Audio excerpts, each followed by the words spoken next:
వర్తనులై తొందర ఏమీ లేక ప్రభువు సన్నిధాన వర్తనులై ఉండవాలని ఇది మీ ప్రయోజనము నిమిత్తమే చెప్పుచున్నాను. ప్రార్థన చేసుకో. మమ్మల్ని మిక్కిలిగా ప్రేమిస్తున్న మా ప్రియ పరలోకపు తండ్రి, మీ ఘనమైన శ్రేష్టమైన పరిశుద్ధమైన నామాన్ని బట్టి వందనాలు స్తోత్రాలు చెల్లించుకుంటున్నాం దేవా. అనేక శ్రమలు, శోధనలు, ఇబ్బందులు ప్రభా, వ్యాధులు తండ్రి, ఏది ఏమైనప్పటికీ తండ్రి తిరిగి మరలా ప్రభా నీ సన్నిధానంలో మమ్మల్ని నిలబెట్టాం. అందును బట్టి నీకు వందనాలు స్తోత్రాలు ప్రభా. నీ వాక్యం వినుటకై తండ్రి సిద్ధపడిన మాకును అందరికి ప్రభా వినగలిగిన చెవులను దయచేయండి ప్రభా. నేను కాదు కానీ ప్రభా నీవే మాట్లాడండి ప్రభా, నాతోటి మాతోటి అందరితో ప్రభా. నీ మాటలను ప్రభా మాకు తెలియజేసి నీ చిత్తం ఏమిటో గ్రహించి సమయము పోనీక సద్వినియోగం చేసుకొనొచ్చు.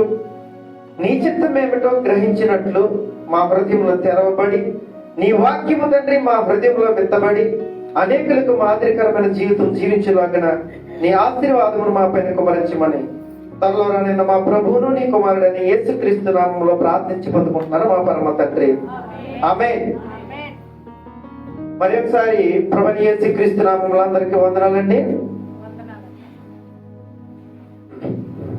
ఈరోజు వాక్యం ఏంటంటే, చాలా మంది చూస్తూ ఉన్నాం, స్త్రీ పురుషులు భార్యాభర్తలు విడాకులు తీసుకోవటం, పెళ్లి చేసుకున్న కొన్నాళ్ళకే విడిపోవడం, అక్రమ సంబంధాలు పెట్టుకోవడం, ఒకరి ఎడల ఒకరు ప్రేమ చల్లారిపోయిన పరిస్థితులను మనం చూస్తూ ఉన్నాం.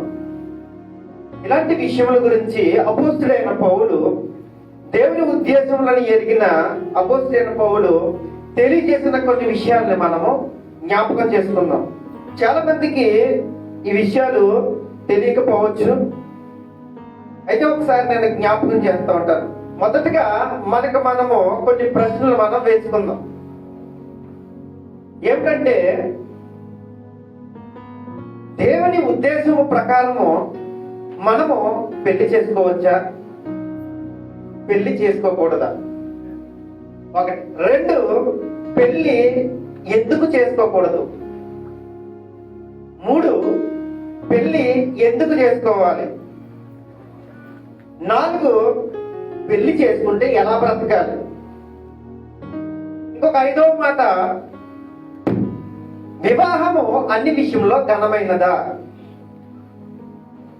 ఇవన్నీ ఒకసారి మనం ప్రశ్నించుకుందాం. ప్రశ్నించుకుని లేఖనాల ద్వారా పరిశీలన చేద్దాం. అయితే అపోస్తులైన పౌలు మొదటి కొరింథీయులకు రాసిన పత్రిక 7వ అధ్యాయము 1వ వచనము,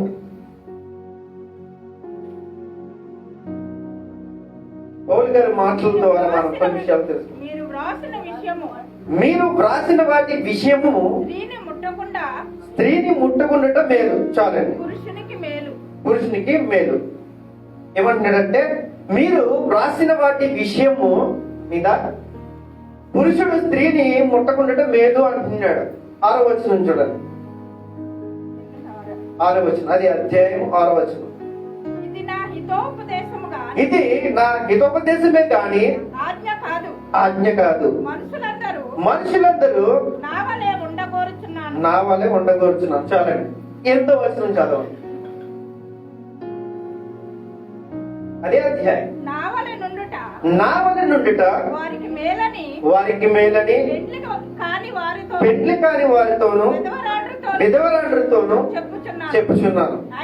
చాలండి. 38వ వచనం చదవండి. అదే అధ్యాయం.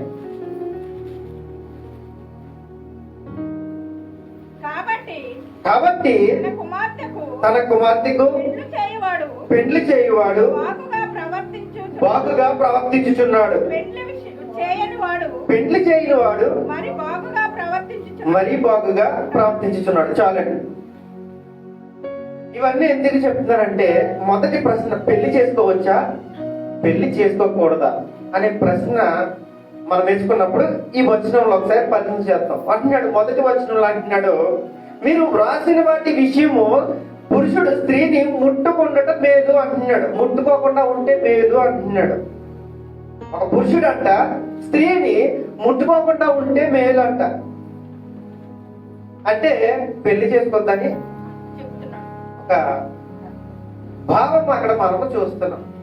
రెండవ మాట, ఇది నా హితోపదేశమే గాని ఆజ్ఞ కాదు, మనుషులందరూ నా వలన ఉండవాలని కోరుచున్నాను అంటున్నాడు. మళ్ళీ ఇంకొక చోట ఏమంటున్నాడంటే, ఇది నా హితోపదేశమే కానీ ఆజ్ఞ కాదు, కానీ నా వల్ల మీరు ఉండాలని కోరుచున్నాను అంటున్నాడు. ఆజ్ఞ కాదంట, అంటే పెళ్లి చేసుకోవచ్చు. జాగ్రత్తగా పరిశీలించండి. పౌలు మాటలు ఎలా ఉంటాయంటే, చెయ్యొద్దంటాడు, చెయ్యమంటాడు. ఎందుకు చెయ్యొద్దంటాడో చెప్తాడు, ఎందుకు చెయ్యాలో కూడా చెబుతాడు. మళ్ళీ ఇంకొక చోట అంటున్నాడు, నా వల్ల ఉండటం వారికి మేలని పెళ్లి కాని వారితో విధవరాండ్రతో చెప్పుచున్నాను అంటున్నాడు. మళ్ళీ ఇంకొక మాట ఏమంటున్నాడంటే, నా వల్ల నుండుట, ఆయనకి పెళ్లి లేదు కాబట్టి నా వల్ల నుండుట పెళ్లి కాని వారితోనూ విధవరాండ్రతో, అంటే ఒకవేళ భర్త చనిపోయిన విధవరాండ్రు కూడా పెళ్లి చేసుకోవచ్చు, కాకపోతే చేసుకోపోతే మరీ మేలని అంటున్నాడు. ఇక్కడ కుమార్తెకు పెళ్లి చేయుట బాగుగా ప్రవర్తించుచున్నాడు అంటున్నాడు 38వ వచనంలో. పెళ్లి చేయని వాడు మరీ బాగుగా ప్రవర్తించుచున్నాడు అంటున్నాడు. ఈ మాటలను బట్టి ఏమంటున్నాడంటే, పెళ్లి చేసుకోవద్దు అంటున్నాడు. పెళ్లి చేసుకోండి, కానీ పెళ్లి చేసుకోకపోతే మరీ మేలనే విషయాన్ని ఇక్కడ తెలియజేస్తున్నాడు. ఈ విషయం మనం ఉంచాలి. రెండు, పెళ్లి ఎందుకు చేసుకోకూడదు అనే విషయాన్ని మనం చూద్దాం. ఎందుకు చేసుకోవద్దు అంటున్నాడో తెలియదు కదా మనకి. అసలు పెళ్లి ఎందుకు చేసుకోవద్దు అంటున్నాడో తెలియదు కదా. దానికోసం చూద్దాం. 1 కొరింథీయులకు రాసిన పత్రిక 7వ అధ్యాయము, మొత్తం ఈ అధ్యాయంలోనే ఉన్నాయి, ఎక్కడికి వెళ్ళాలి. 32వ వచనం.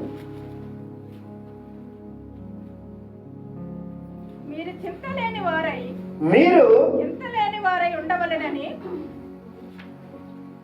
చింతలేని వారై ఉండవలనని కోరుచున్నాను. పెండ్లి కాని వాడు ప్రభువును ఎలాగూ సంతోషపెట్టగలనని ప్రభు విషయమైన కార్యములను గురించి చింతించుచు ఉన్నాడు.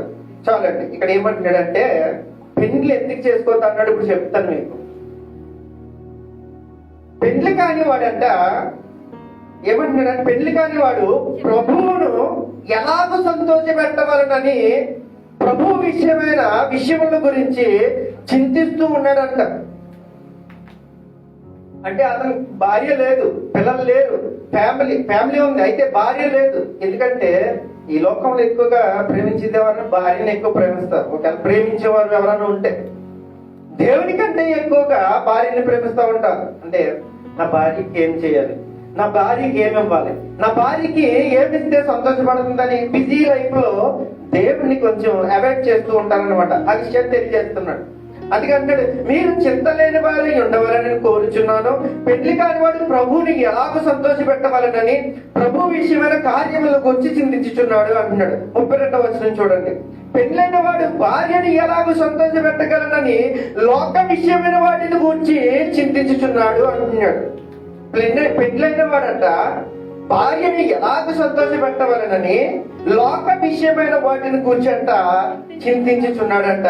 34 చూడండి. అయితే పెళ్లి కాని స్త్రీ కన్యకయు తాము శరీరమందును ఆత్మయందును పవిత్రాంధ్రయి ఉండుటకు ప్రభు విషయమైన కార్యములను గూర్చి చింతించుదురు కానీ పెండ్లైనది భర్తని ఎలాగూ సంతోషపెట్టవలనని లోక విషయమైన వాటిని గూర్చి చింతించుచున్నది అంటున్నాడు. అర్థమైందండి? పౌలు పెళ్లి చేసుకోమంటున్నాడు, పెళ్లి చేసుకోమంటున్నాడు. అయితే వాటికి రీజన్ చెప్తున్నాడు, కారణాలు చెప్తున్నాడు, ఎక్స్ప్లెయిన్ చేస్తున్నాడు. ఎవరైనా ఏదైనా పని చేసినప్పుడు కొన్ని ఆప్షన్స్ ఇస్తారనమాట. చెయ్యొద్దు అని అంటలేదు. అవకాశం బట్టి మీరు ఇలా ప్రవర్తించండి, ఇలా ప్రవర్తించండి తెలియజేస్తున్నాడు జ్ఞానంతో. ఇక్కడ ఏమంటున్నాడంటే, స్త్రీ కూడా అంట పెళ్లికి ముందు కన్యకగా ఉన్నప్పుడంట ప్రభువుని ఈ రాజ్యం చెప్పున దేవుని చిత్తం చెప్పున ఎలాగ సంతోష పెట్టాలని అంట ప్రభు కొరకు చింతిస్తూ ఆలోచిస్తూ ప్రభు చిత్తం ఏంటి అని చెప్పేసి ఆలోచిస్తూ ఉంటదంట. పెళ్ళైన స్త్రీ అంట భర్తని ఎలా సంతోష పెట్టాలి, భర్త కోరికలేంటి, భర్తని ఎలా ఇంప్రెస్ చేయాలి అని ఆలోచిస్తూ ఉంటది అనే విషయాన్ని తెలియజేస్తున్నాడు. అయితే 28వ వచనం చూడండి ఒకసారి. 28వ వచనం. అయినను నీవు పెళ్లి చేసుకునేను పాపము లేదు, కన్యక పెళ్లి చేసుకున్నను ఆమెకు పాపం లేదు. అయితే అట్టి వారికి శరీర సంబంధమైన శ్రమలు కలుగును, అవి మీకు కలగకుండవలెనని కోరుచున్నాను. పౌలు రీజన్ చెప్తున్నాడు పెళ్లి ఎందుకు చేసుకోకూడదని. పెళ్లి చేసుకుంటే పాపం లేదంట, పెళ్లి చేసుకోకపోతే పాపం లేదంట. కానీ పెళ్లి చేసుకున్న వారికి శరీర సంబంధమైన శ్రమలు కలుగుతాయంట. అది మీకు కలగకూడదని నేను ఇలా చెప్పాను అనే విషయాన్ని తెలియజేస్తున్నాడు. అర్థమైంది కదండి? ఇప్పుడు ఏం తెలుసుకున్నాం మనం? పెళ్లి చేసుకోకూడదా, చేసుకోవచ్చా? మనకు ఒక ఆలోచన ఉంది. పెళ్లి ఎందుకు చేసుకోకూడదు కారణాలు మనం చూసాం. పెళ్లి ఎందుకు చేసుకోవాలి, పెళ్లి ఎందుకు చేసుకోవాలి? అదే 1 కొరింథీయులు 7వ అధ్యాయము 2వ వచనం చూడండి. అయినను జారత్వము జరుగుచున్నందున ప్రతి వానికి సొంత భార్య ఉండవలెను, ప్రతి స్త్రీకి సొంత భర్త ఉండవలెను. చాలండి. ఇక్కడ ఏమంటున్నాడంటే, అయినను జారత్వము జరుగుచున్నవి కనుక ప్రతి వానికి సొంత భార్య ఉండవలను, అలాగే ప్రతి వానికి సొంత భర్త ఉండవలను. ఎందుకు పెళ్లి చేసుకోవాలని అంటే, జారత్వము జరిగి వ్యభిచారాలు జరిగి కామందులై దేవునికి విరుద్ధమైన కార్యములు శరీరము ద్వారా జరిగించు పరిస్థితి మనకి ఎప్పుడైతే కలుగుతుందో వాటి నుండి దూరం అవ్వడానికి పెళ్లి అనేది ఒక ఇంపార్టెంట్ విషయం అన్నమాట ఒక మనిషికి. ఎందుకంటే పెళ్లి చేసుకుని భార్యతో సంతోషంగా ఉన్నది వేరు, అక్రమ సంబంధాలు జారత్వములు ఇవన్నీ కూడా వేరు అనమాట.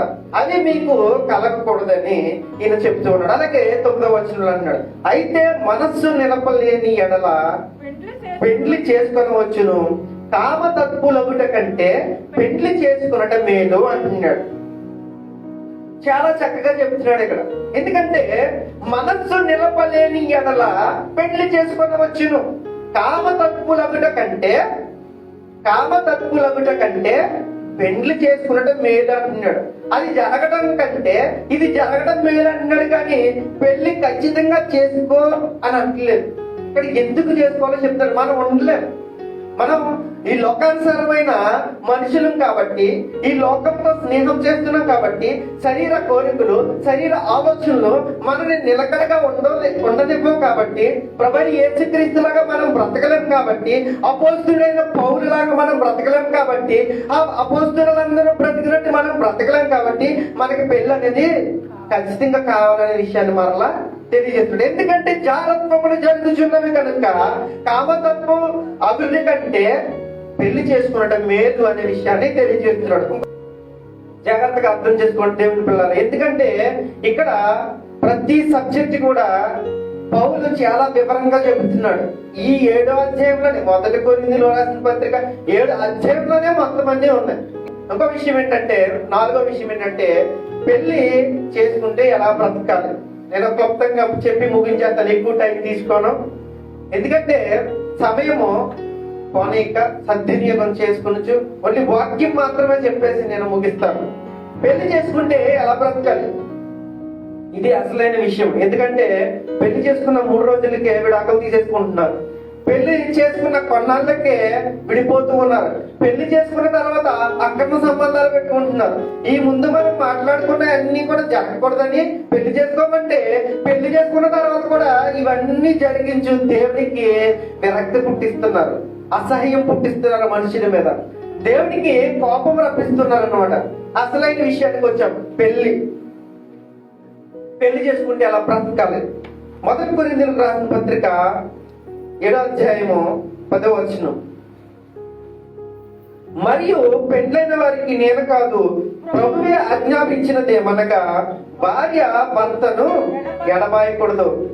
11 ఎడబాసిన ఎడల పెళ్లి చేసుకోనకుండవలను, లేదా తన భర్తతో సమాధాన పడవలను, మరియు తన భార్యను పరిత్యజింపకూడదు అంటున్నాడు. ఇప్పుడు వరకు చూసిన విషయాలు ఏంటంటే, పెళ్లి వరకు వెళ్ళే వరకు కూడా కొన్ని విషయాలను మనము చూసాం. అయితే పెళ్లి అయిపోయింది, ఇంకా ఒకసారి పెళ్ళైన తర్వాత ఇక ఖచ్చితమైన పరిస్థితిని మనము ఎన్నుకోవాలి.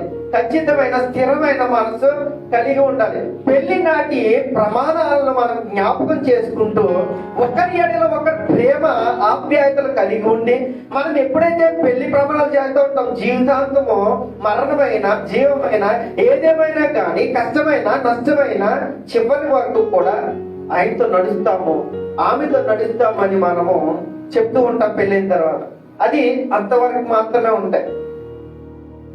అక్కడ అయిపోయిన తర్వాత ఇంకా ఒక 2-3 సంవత్సరాలు గడిచిన తర్వాత 2-3 పిల్లలు వచ్చిన తర్వాత ఇంకా జీవితం వేరేగా ఉంటుంది. ప్రేమైన దేవుడి వల్లరా అలాగే కాదు, చాలా మంది భర్తల్ని భార్యలు చంపేస్తున్నారు, చాలా మంది భార్యలు భర్తల్ని చంపేస్తూ ఉన్నారు. ఇవే చూస్తున్నాం. ఇప్పుడున్న ప్రస్తుత కాలంలో ప్రేమ చల్లారిపోతుంది. అపవాదికి ఎక్కువగా అవకాశము దొరికింది. అందుకనే మనము పౌలు చెప్పాడు, కానీ పెళ్ళైన వారికి ప్రభు చెబుతున్నాడు ఏమనంటే, పెళ్ళైన వారికి నేను కాదు ప్రభువే ఆజ్ఞాపించినదేమనగా భార్య భర్తను ఎడబాయకూడదు, ఎడబాసిన ఎడల పెళ్లి చేసుకొనకుండా వలెను, లేదా తన భర్తతో సమాధాన పడవలెను అంటున్నాడు. పెళ్ళైన వారికంట ప్రభు సెలవిస్తుంది ఏంటంటే, భార్య భర్తను ఎడబాయకూడదంట. ఒకవేళ ఎడబాసిన ఎడలంట మళ్ళీ వేరే పెళ్లి చేసుకోకూడదంట, లేదా అతనితోటే మరలా సమాధాన పడాలంట. చాలా స్పష్టమైన మాట. ఇద్దరు భార్య భర్తలకు గొడవైంది, విడాకులు ఇచ్చేస్తున్నారు, వెంటనే వేరొక పెళ్లి చేసుకుంటున్నారు. అసలు యాక్సెప్ట్ చేయట్లేదు బైబిల్ ఈ విషయాన్ని. అసలు ఆ బైబిల్ యాక్సెప్ట్ చేయట్లేదు. ఒక భర్త బతికి ఉండగా, భార్య బ్రతికి ఉండగా వేరొక పెళ్లి చేసుకునే ఉద్దేశం అసలు బైబిల్లోనే లేదు. విడిచిపెట్టే ఉద్దేశమే లేదు. మరణమైన జీవమైన కలిసి జీవించాలన్నది దేవుని యొక్క ఉద్దేశము. ఒకరికి ఎడబాసినా గాని మరలనంట అతనితో సమాధాన పడాలంట. ఈ రోజు సంఘ పెద్దలు, ఈ రోజు గ్రామాల్లో సంఘ పెద్దలు ఉంటారండి. ఏదైనా భార్య భర్తలకి గొడవలైతే కూర్చోబెట్టి విడాకులు పిచ్చేస్తున్నారు, కానీ తెలియని వారికి తెలియజెప్పట్లేదు. అమ్మా, ఫ్యూచర్ చాలా ఉంది, పిల్లల పరిస్థితి ఏంటి, ఇది మంచిది కాదు, మీరు జాగ్రత్తగా ఆలోచించుకోండి, సమయం తీసుకోండి, జాగ్రత్తగా ఉండండి, మంచిగా బ్రతకండి అని సలహాలు ఇవ్వట్లేదు. అమ్మ వదిలే, అమ్మ ఆ తాగుబోతుంటే ఏం కాపురం చేస్తాం, అమ్మ వదిలే నేను చూసుకుంటా అంటాడు. అమ్మ అలాంటి తిరుగుబాటుతో ఏం కాపురం చేస్తావరా బాబు, వదిలే. అంతేగాని మార్చుకునే ప్రయత్నాలు ఇక్కడ జరగట్లేదు. అందుకని నేను వాక్యాన్ని తెలియజేస్తున్నాను. దేవుని పిల్లలు కూడా 27వ వచనంలో అంటున్నాడు, ఏమంటాడంటే, భార్యకు బద్ధుడివై ఉంటివా, అదే అధ్యాయం, భార్యకు బద్ధుడివై ఉంటివా విడుదల కోరవద్దు, భార్య లేక విడిగా ఉంటివా వివాహము కోరవద్దు అంటున్నాడు. సరే, భార్యకు బద్ధుడివై ఉంటివా విడుదల కోరవద్దు, వివాహం లేకుండా విడిగా ఉన్నావా వివాహం కోరవద్దు అంటున్నాడు. ఇప్పుడున్న పరిస్థితుల్లో ఇవన్నీ కూడా అవసరం లేదనే విషయాన్ని పౌలు తెలియజేస్తున్నాడు. ఇంకొక మాట జ్ఞాపకం చేస్తాను. 14వ వచనం అదే అధ్యాయంలో చాలా మంది విడిపోతూ ఉంటారు కదా. అవిశ్వాసి అయిన భర్త భార్యను బట్టి పరిశుద్ధపరచబడును, అవిశ్వాసి అయిన భార్య విశ్వాసి అయిన భర్తను బట్టి పరిశుద్ధపరచబడును. లేని ఎడల మీ పిల్లలు అపవిత్రుల ఇందురు, ఇప్పుడైతే వారు పవిత్రులు. చాలండి, చాలా చక్కటి మాట. భార్య భర్తలో గొడవలు పెట్టుకునేవారు, విడాకులు ఇచ్చుకుందాం అనుకునేవారు, విడిపోవాలనుకున్న వారికి దేవుడు వాక్యంతో చెబుతున్న మాట ఏంటంటే, అవిశ్వాసి అయిన భర్త భార్యను బట్టి పరిశుద్ధపరచబడుతుందంట. ఒక అవిశ్వాసి అయిన భర్త ఉంటే విశ్వాసి అయిన భార్యను బట్టట ఆయన పరిశుద్ధపరచబడుతున్నాడంట. అవిశ్వాసి అయిన భార్య అంట విశ్వాసి అయిన భర్తను బట్టంట పరిశుద్ధపరచబడుతుందంట. ఒకవేళ ఇదేమి జరగకపోతేనంట పిల్లలు అపవిత్రులైపోతారు అని తెలియజేస్తున్నాడు. ఇప్పుడైతే మీరు పవిత్రులు. ఎప్పుడు? ఎప్పటి వరకైతే మీరు ప్రేమ కలిగి కలిసి కాపురం చేసుకుంటా ఉంటారో అప్పటి వరకు మీరు పవిత్రులు. ఎప్పుడైతే మీరు విడిపోతారో మీరు దేవునికి అవసరం లేదు. తర్వాత మీ పిల్లలు అపవిత్రులు. చాలా మంది విడిపోతారు అనుకునే వారికి ఈ మాట నేను జ్ఞాపకం చేస్తాను. ఎందుకంటే పిల్లల భవిష్యత్తు కూడా పాడైపోతుంది. అలా విడిపోవడం వలనంట పిల్లలు అపవిత్రులు అయిపోతారంట. విశ్వాసి అయినా నిన్ను బట్టి నీ భర్త రక్షింపబడుతున్నాడు అనే విషయాన్ని ఎంత మంచి మాట అండి ఇది. ఎంత మంచి మాట. 16వ వచనం చూడండి. ఇంకొక మాట అంటున్నాడు అక్క.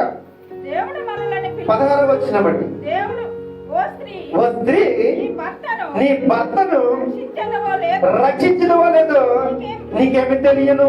ఓ ఓ పురుషుడా నీ భార్యను రక్షించదవో లేదో నీకేమి తెలియదు. చాలండి. తెలియదు. స్త్రీ పురుషులకి తెలియదు. నీకు తెలియకుండానే నీ ద్వారా నీ భర్త రక్షింపబడుతున్నాడు అనే విషయం నీకు తెలియదు. నీ ద్వారా నీ భార్య రక్షింపబడుతుంది అనే విషయం నీకు తెలీదు. అందుకే బైబిల్లో రాయబడింది, ఓ స్త్రీ నీ భర్తను రక్షించదువో లేదో నీకేమి తెలియను. ఓ పురుషుడా నీ భార్యను రక్షించదువో లేదో నీకేమి తెలియను అంటున్నాడు. మనకు తెలియదండి. నిజంగా చాలా మందికి తెలియదు. చాలా మంది ఆవేశంలో క్షణిక ఆవేశంలో విడిపోతూ ఉన్నారు. క్షణిక ఆవేశంలో దూరమైపోతూ ఉన్నారు. ఆలోచన లేదు. ఆలోచన చెప్పేవారు లేరు. ఒకప్పుడు న్యాయాధిపతులు, ఆలోచనకర్తలు, అనేక మంది నాయకులు, అనేక మంది గొప్పవారు, సలహాదారులు ఎంతో మంది ఉండేవారు. ఇప్పుడు దగ్గరుండి విడగొట్టేవారు తప్ప కలిపేవారు లేరు. అలా చెప్పేవారు లేరు. అందుకనే బైబిల్లో స్పష్టంగా లేఖనాలు మనం పరిశీలించినట్లయితే క్రైస్తవులమైన మనము మన చుట్టూ ఇలాంటి విధానం జరిగినప్పుడు మనం కూడా వారికి మోటివేట్ చేస్తూ ఉండాలి. అమ్మా మంచి నిర్ణయం కాదు ఇది. అయ్యా మంచి నిర్ణయం కాదు ఇది. నీ పిల్లల భవిష్యత్తు మీరు జాగ్రత్తగా బ్రతకాలనే విషయాన్ని మనము వారికి నేర్పించాలి. 39వ వచనం చూడండి. 39వ వచనం. భార్య భర్త బ్రతికినంత కాలము వద్దురాలై ఉండును. భర్త వృద్ధి పొందిన ఎడల ఆమెకి ఇష్టమైన వారిని పెండ్లి చేసుకున్నటకు స్వతంత్రురాలై ఉండును గాని ప్రభువునందు మాత్రమే పెండ్లి చేసుకొనవలెను. చాలు. భార్య తన భర్త బ్రతికినంత కాలము బద్దురాలై ఉండును. భర్త వృద్ధి పొందిన ఏడుల ఆమెకి ఇష్టమైన వాడిని పెళ్లి చేసుకున్నట్టు స్వతంత్రాలై ఉండను కానీ ప్రభునందు మాత్రమే పెళ్లి చేసుకునే వాళ్ళను. ఇక్కడ చాలా స్పష్టమైన మాట. ఒకవేళ చనిపోతే ఆమె స్వతంత్రాన్ని అవుతుంది. ఒకవేళ భార్య చనిపోతే ఆయన స్వతంత్రుడు అవుతున్నాడు. అప్పుడు పెళ్లి చేసుకొని వచ్చును అనే విషయాన్ని తెలియజేస్తున్నాడు. అంతకు ముందు చేస్తే వ్యభిచారము, తర్వాత చేస్తే దాని నుండి స్వతంత్రుడయ్యాడు. కాబట్టి దేవుని పక్షంలో నిలబడి దేవునికి ఇష్టపూర్వకమైన పనిని జరిగించవచ్చనే విషయాన్ని తెలియజేస్తున్నాడు. అదే అధ్యాయం 3వ వచనంలో ఏమంటాడంటే భార్య భర్తకును అలాగనే భార్య భర్తకును వారి వారి ధర్మములు నడుపవలెను అంటున్నాడు. ఇక్కడ ఏమంటాడంటే భర్త భార్యకును అలాగనే భార్య భర్తకును వారి వారి ధర్మములు నడపవలెను. ఎందుకంటే బైబిల్లో అనేక లేఖనాలు ఉంటాయి భార్య భర్తల కోసం ఎలా బ్రతకాలి. ఏమంటాడంటే భార్యకేమో భర్తని లోబడి బ్రతకమంటున్నాడు. భార్యకి ఏం చెప్తున్నాడండి? భర్తకి లోబడి బ్రతకమంటున్నాడు. భర్తను ఏమంటున్నాడంటే భార్యని ప్రేమించమంటున్నాడు. ఈ రెండు జరగకపోతే విడాకుల వరకు వెళ్తుంది. ఈ రెండు జరగకపోతే ఖచ్చితంగా విడిపోవడం జరుగుతుంది. ఈ రెండిట్లో ఏది తక్కువ కాకుండా చూసుకోవాలి. భార్య ఏమో భర్తని గౌరవాన్ని కాపాడుతూ, భర్త గౌరవాన్ని నిలబెడుతూ, భర్తకు లోబడి బ్రతికినంత కాలము ఏ సమస్య ఉండదు. ఎందుకో చెప్పిన చాలా మంది ఇలాంటి ఇంతమంది జనం ఉన్నప్పుడు భర్తని అగౌరవంగా మాట్లాడుతూ ఉంటది స్త్రీ. ఒక్కొక్క భార్య 10 మందిలో అసభ్యకరంగా అగౌరవంగా మాట్లాడుతూ ఉంటది స్త్రీ. ఇక్కడ గమనించవలసిన విషయం ఏంటంటే స్త్రీ స్త్రీకి శిరస్సు పురుషుడు, పురుషునికి శిరస్సు క్రీస్తు. స్త్రీ పురుషుడిని గౌరవించాలి, పురుషుడు క్రీస్తుని గౌరవించాలి. ఒక లైన్ ఉందన్నమాట. పురుషుడు క్రీస్తు పట్ల ఏం కలిగి ఉన్నాడో స్త్రీకి పురుషుడి పట్ల అదే కలిగి ఉండాలనే విషయాన్ని తెలియజేస్తున్నాడు ఇక్కడ. ఎందుకంటే చాలా మంది ఇలా అవమానం కలిగినప్పుడు చాలా మంది భర్తలు మనసు విరిగిపోయి వాళ్ళని ప్రేమించలేరు అన్నమాట. చాలా మంది ఎందుకంటే మనం కొన్ని సరి చేసుకుంటూ ఉండాలి. ఎందుకు జరుగుతున్నాయి అని పరిశీలన చేసుకుంటే, ఇది వరకు నా భర్త చాలా ఇష్టంగా చూసుకునేవాడు, ఇది వరకు నా భర్త చాలా ప్రేమించేవాడు, ఇది వరకు నా భర్త ఏది కావాలో తెచ్చిచ్చేవాడు, ఇప్పుడు ఏంటి ఇలా అయిపోయాడు, ఏమన్నా వేరే ఉందా, వేరే సంబంధాలు కలిగి ఉన్నాయా అనుకోవద్దు. మనలో లోపం ఏముంది, ఇదివరకు లాగా మనం పట్టించుకోవట్లేదేమో, ఇదివరకు లాగా మనము గౌరవించట్లేదేమో, ఇదివరకు లాగా లోపలి మనం బ్రతకట్లేదేమో అని మనం సరి చేసుకుంటూ ఉంటారు. అలాగే చాలా మంది భర్తలు భార్యని సంతోష పెట్టాలి, ప్రేమించాలి, అడగకుండానే అన్ని తెచ్చేస్తూ ఉంటారు పెళ్ళైన భర్తలు. తర్వాత ఎంత తెచ్చుకో ఏమంటారండి, తర్వాత ఎంత తెచ్చుకోను అంటారు. చాలా మంది జీవితాలు విడాకుల వరకు వెళ్ళిపోవడానికి కారణాలు చిన్న చిన్న విషయాలు, చిన్న చిన్న కారణాలు.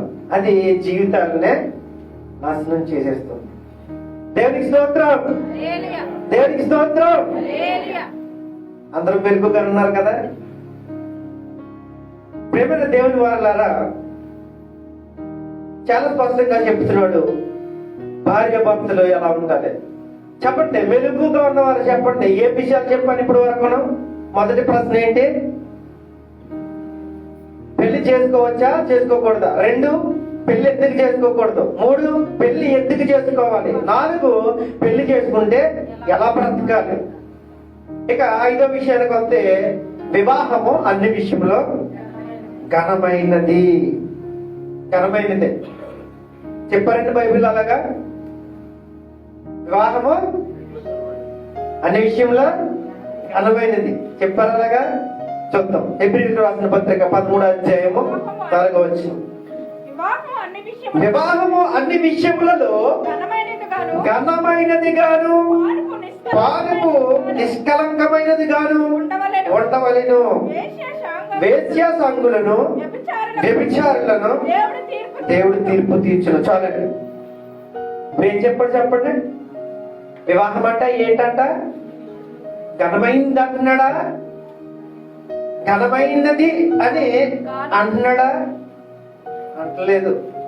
ఘనమైనది గాను, పానుపు నిష్కలంకముగాను ఉండవలెను అంటున్నాడు. ఎలా ఉండాలో చెబుతున్నాడు. ఇది ఘనమైంది, ఇది ఘనమైంది, ఇది ఘనమైంది అని డిసైడ్ చేయట్లేదు అక్కడ. జాగ్రత్తగా అర్థం చేసుకోండి. ఒక పెళ్లి జరుగుతుంది. పెళ్లికి ముందు అమ్మాయి 2-3 లవ్ చేసింది, ఇష్టానుసారంగా తిరిగింది.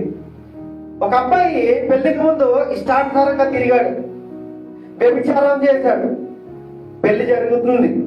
కార్డు మీదేమో వివాహము అన్ని విషయంలో ఘనమైనది అని రాసేశాడు. అవునా? ఇక్కడ పానుపు అంట నిష్కలంకముగా ఉండాలంట. పానుపు అంటే మంచము లేదా మిగతా అందరికి, ఓకేనా? అది నిష్కలంకముగా ఉండాలంట. అంటే ఆ పవిత్రంగా ఉండాలంటే ఆ ప్లేస్కి వెళ్ళేటప్పటికి ఆ ఇరువురు ఎలా ఉండాలంట? ఉన్నారా? తెలీదు మనకి, దేవునికి మాత్రమే తెలుసు. ప్రేమను దేవుని పిల్లరా, ఇక్కడ మనం పెట్టేసుకుంటున్నాం కార్డుల మీద వివాహం అనే విషయంలో ఘనమైంది అని అంటున్నాం.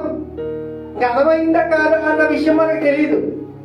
మన జీవితాలు ఏంటో మనకు తెలియదు, మనం ఎలా బ్రతికమో మనకు తెలియదు. అక్కడికి కార్డు మీద ఏం చేసాం? వాక్యము పెళ్లి చేసేసుకున్నాం, ఉందాక అయిపోయింది. అయితే ఇక్కడ ఏమంటున్నాడంటే, వివాహము అన్ని విషయములలో ఘనమైంది గాను, పానుపు నిష్కలంకముగాను ఉండవలెను అంటాడు. లేని పక్షాన ఏం జరుగుతుందంట? వేశ్యాసంగులను వ్యభిచారులను దేవుడు తీర్పు తీర్చును అంటున్నాడు. వీరు ఎవరంట? ఒకవేళ అలా లేకపోతే వేషాంగులతోటిని వ్యభిచారులతో పోలుస్తున్నాడు. వారికంట దేవుడు తీర్పు తీరుస్తాడు అనే విషయాన్ని తెలియజేస్తున్నాడు దేవుని పిల్లలు. ఇక నేను చెప్తున్న విషయం ఏంటంటే, తెలియక చేస్తే తప్పు. జాగ్రత్తగా వినండి. తెలియక చేస్తే తప్పు, తెలిసి చేస్తే పాపం. తెలిసి చేస్తే పాపం. పాపం వలన వచ్చే జీతము మరణం. ఒకవేళ నీకు తెలియకుండా, ఒకవేళ నీకు అవగాహన లేకుండా ఏదైనా పొరపాటు జరిగి ఉంటే, చేసి ఉంటే కనుక క్షమాపణ ఉంది కానీ, ఎందుకంటే తప్పుని క్షమిస్తాడు కానీ పాపాలని క్షమించడం అంటే ప్రతిసారి జరగదు. ఒకసారి మరణించాడు మన కోసం. ప్రభువైన యేసుక్రీస్తు మన పాపముల నిమిత్తం మరణించి ఆయన శిలువ రక్తంతో మనల్ని ఒకసారి కడిగేశాడు. ఆయన పని అయిపోయింది. ఆయన మరలా తిరిగి తండ్రి అంతకి వెళ్ళిపోయాడు, ఆయన పని ముగించుకుని. ఇప్పుడు ఏం చేయాలి? తండ్రి ఆయన రక్తంలో కరగబడిన మనము, నువ్వు నేను కూడా ఎలా బ్రతకాలి అంటే, మరలా మరణంలోనికి వెళ్లకుండా మనము బ్రతకాలి. అంతమాట వెళ్తూ అవ్వదు. ఎందుకంటే అలాంటి వారిని ఎలా పోలుస్తున్నాడంటే, కుక్కతో పోలుస్తున్నాడు. కుక్కంట వాంతి చేసుకుని మళ్ళీ అదే తింటా ఉంటదంట. ఇంకొక దిక్కునేమంటున్నాడంటే, బెచ్చగానే ఉండు, చల్లగానే ఉండు అంటాడు, లేకపోతే ఉమ్మేస్తాను అంటున్నాడు దేవుడు. ఎలా ఉంటున్నామ్మా? పెళ్లి చేసుకుని వేరే వస్తే మాట్లాడవలసిన పని ఏమొచ్చింది? పెళ్లి చేసుకున్న తర్వాత వేరే వాళ్ళతో కాంటాక్ట్ అవ్వాల్సిన పని ఏమొచ్చింది? ఇంకొక సామెతల గ్రంథంలో అయితే ఇంకా నీ సొంత కొండలో నీళ్లు త్రాగుము అంటున్నాడు. నీ ఇంట్లో, నీ సొంత ఇంట్లో, నీ కొండలో నీళ్లు నువ్వు త్రాగుము. ఎందుకు బయట వెతుక్కుంటా ఉంటావు? ఎందుకు బయట ఆశపడతా ఉంటావు? ఎందుకు అక్కడెక్కడ వెతుక్కుంటా ఉంటావు? అమ్మా, ఇంట్లో మంచి ఫుడ్ ఉంది, తినండి. బయట హోటల్లోనూ రెస్టారెంట్లో పడి ఎందుకు రోగాలు తెచ్చుకోవడం, ఎందుకు మలినం చేసుకోవడం అనే విషయాన్ని తెలియజేస్తున్నాడు. సావిత్రి గ్రంథంలో ఉంటుంది ఒక మాట, ఇలాంటి వ్యభిచారుల కోసము మాట ఉంటది. ఏంటంటే, శరీరము మాంసము అంతా కృషించిపోయినప్పుడు, నలిగిపోయినప్పుడు అంటుకుంటాడు, అయ్యో జ్ఞానము చెప్పిన మాటలు నేను వినలేదే అని బాధపడుతూ ఉంటాడంట. ఏం రోగమో తెలుసా? అది హెచ్ఐవి అంటారు దాన్ని. బైబిల్లో శరీరము అలా అయిపోతుందనే విషయాన్ని ముందే తెలియజేశాడు దేవుడు. ఇలాంటి అక్రమ సంబంధాలు పెట్టుకునే వారికి, లేకపోతే ఇలా జాగ్రత్తలు జరిగించి కామతత్పులయ్యి ఇలాగా దేవుడికి వ్యతిరేకమైన జీవితం జీవించే వారికి లేఖనాల ద్వారా నీకు హెచ్చరించాడు. జాగ్రత్తగా అర్థం చేసుకోండి దేవుడి పిల్లలు. అందుకే ఏమన్నాడంటే 7వ అధ్యాయం 35వ వచనంలో, కొరింథీయులు, మీకు ఉరి వడ్డవలనని కాదు గాని మీరు యోగ్య ప్రవర్తనులై తొందర ఏమీ లేక ప్రభు సన్నిధాన వర్తనులై ఉండవలనని ఇది మీ ప్రయోజనము నిమిత్తమే చెప్పుచున్నాను అన్నాడు.